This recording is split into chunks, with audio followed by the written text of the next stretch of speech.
maa lay gërëm ci invitation bi comme ni nga ko waxee tout à l'heure di gërëm également toute l'équipe technique qui va nous accompagner durant cette émission. di la encourager également sur la pertinence et la qualité de votre émission que vous avez mise en place. Une émission, comme vous l'avez dit à l'entame de vos propos, intrinsèquement philosophique, comme vous l'avez abordé tout à l'heure dans votre entrée en matière, dans votre présentation. Il s'agira de parler de l'État, des origines, des causes, parce que vous n'êtes pas sans savoir que l'État est très important dans la vie sociale. Donc j'en profite également pour remercier également toutes les personnes qui nous suivent, principalement aux élèves, les candidats au baccalauréat, pour leur dire également que ils doivent en profiter pour ces genres d'émissions, pour se ressourcer non seulement intellectuellement, mais également philosophiquement, afin de comprendre ce qu'on appelle les tenants et les aboutissants de la réflexion philosophique.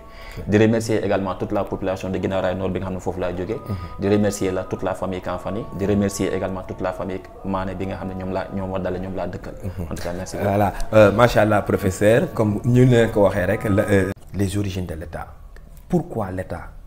Qu'est-ce qui a fait que dans une société, on a pu instituer l'État?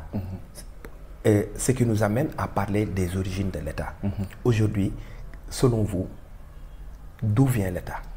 Une question très pertinente. Qu'est-ce que l'État? Pourquoi est-ce que l'État a été instauré dans la vie sociale? Quelles sont les origines de l'État? Il me semble que la question soit triple. Je dirais même que la question elle est double. Mais en tout état de cause, je crois que la question elle est pertinente. Qu'est-ce que l'État? D'où vient l'État? Alors, avant de répondre à cette question, il serait peut-être intéressant de faire comprendre aux élèves qui nous écoutent, aux apprenants qui nous écoutent, que l'État n'a pas toujours existé. Quand je dis que l'État n'a pas toujours existé, parce que les sociétés primitives, les sociétés antérieures n'avaient pas d'État. Ça, il faut le préciser, c'est important. Maintenant, pourquoi est-ce que l'État a été institué? Pourquoi l'État a été instauré dans la vie sociale? Pour répondre à cette question, il serait peut-être intéressant de faire un flashback, c'est-à-dire un retour en arrière, parce que si l'on en croit aux théoriciens des contrats sociaux, c'est-à-dire les philosophes du contrat social, dont les plus célèbres sont Jean-Jacques Rousseau et Thomas Hobbes, ils ont théorisé la façon dont les hommes vivaient avant la vie en société. C'est ce qu'on appelle l'état de nature. Le mot état de nature vient du latin status naturalis. Status naturalis signifie quoi? État de nature. Qu'est-ce que l'état de nature? Je dirais que l'état de nature, c'est une situation caractérisée par la violence permanente, une situation caractérisée par la méchanceté, une situation caractérisée par la guerre de tous contre tous. Ça veut dire quoi? Avant la vie en société, les hommes vivaient dans l'état de nature. Maintenant, qu'est-ce qui caractérise l'état de nature? J'en ai parlé tout à l'heure. On sait que dans l'état de nature, l'homme est fondamentalement un être solitaire. Entendons-nous bien, je n'ai pas dit solidaire, mais solitaire. Dans l'état de nature, l'homme a un... Ça, c'est la thèse de Thomas Hobbes.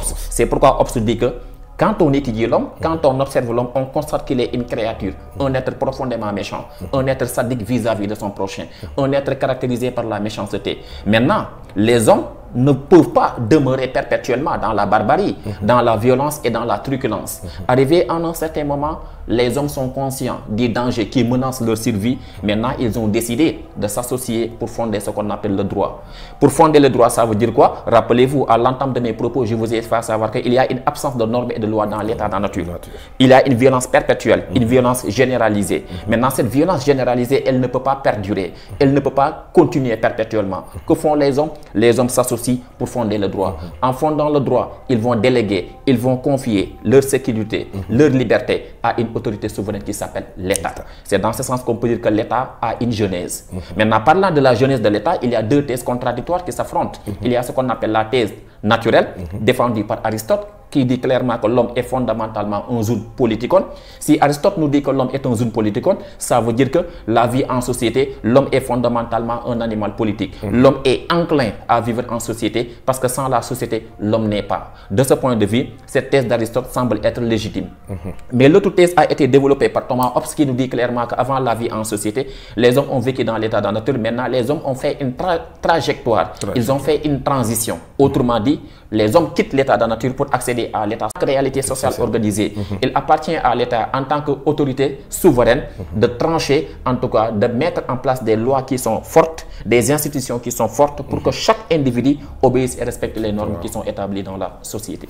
Voilà, comme vous venez de le savoir, le professeur vient de nous faire un bref résumé de ce qui est l'origine de l'État, d'où vient l'État, comment l'État a été institué. Donc, comme vous le savez, en grosso modo, tay su fekkon dañ koy tekki ci waxtaan mi ngi ñuy xamal ne état fan la jógee état mi ngi jógee ci bi ñu jàppee ni ci société yu njëkk yi ndax mi ngi ñuy xamal ne état musul xëyul rek nekk ndax li tax nekkul ndax dafa amoon ay sociétés yoo xam ne ñoom ñoo ko jiitu woon ci ñoom ñooñu nekkoon ñu tuddee leen des sociétés primitives sociétés primitives yooyu nag dafa amoon loo xam ne moom ko doon régir mooy ñi nga xam ni ku ëpp doole daan sa morom lu waay mën def ko lu waay gis ni lii nii yitte woon na ko mu foqati ko ci ay loxo bi ñu demee ba yooyu noonu am nag ñu daal di samp li nga xam ni moom moo di benn kuréel googu mooy li tax mu judd mooy que nit ñi ñoo dem ba seen biir ñu toog ñu waxtaan ne faw ñu wut lenn loo xam ne ñun ñoo koy sos ñun ñëpp ñoo ciy ànd bokk daal koy sos teg ko buñ ko xasee ba sos teg ko nag li muy jur mooy que ni moom ci boppam ñun ñoo koy jox suñu doole ñoo koy jox suñu kàddu muy waxee ci suñu kàddu di jëfee ci suñu doole